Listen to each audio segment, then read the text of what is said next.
విష్ణు సహస్రనామంలోని ఒక్కో శ్లోకానికి ఒక్కొక్క విశిష్టమైన ఫలితం ఉన్నది. ఈ జన్మజాతకంలోని నక్షత్ర మరియు నక్షత్ర పాదాల ప్రకారం ఆయా శ్లోకాలను పఠించడం వలన కలిగే నిర్దిష్ట ఫలితాలను తెలుసుకునే ప్రయత్నం చేద్దాం. ఆర్ద్ర నక్షత్రం శ్లోకాలు 21 నుంచి 24 వరకు. ఫలితం: ఆర్ద్ర వారికి కష్టాల నుండి విముక్తి లభిస్తుంది. 23వ శ్లోకం పఠించడం వలన వాక్శుద్ధి, పాండిత్యము లభిస్తాయి. నరఘోష తొలగిపోతుంది.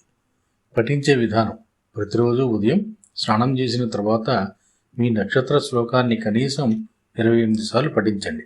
వీలైతే నెయ్యి దీపం వెలిగించి స్వామివారికి నమస్కరించుకోండి. ఆర్ద్ర 1వ పాదం శ్లోకం 21. మరీచీర్దమనోహంస సువర్ణో భుజగోత్తమా హిరణ్యనాభా సుతపా పద్మనాభ ప్రజాపతి.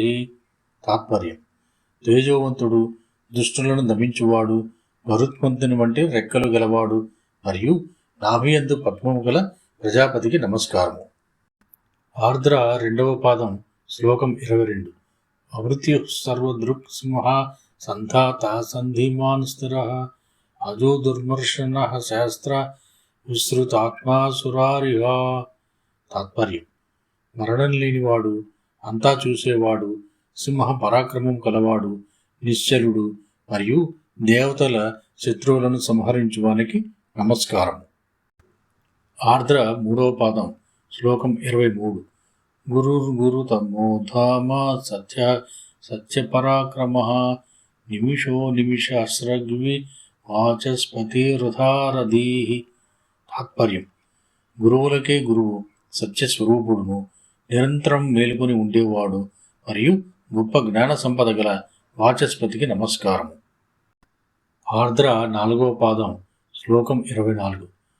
అగ్రనీర్గామని శ్రీమాన్ న్యాయో నేత సమీరణ సహస్రమూర్ధ విశ్వాత్మ సహస్రాక్ష సహస్రపాత్. తాత్పర్యం: అందరినీ నడిపించే నాయకుడు, న్యాయస్వరూపుడు, వేల కొలది తలలు, కళ్ళు మరియు కాళ్ళు గల విశ్వాత్మకు నమస్కారం.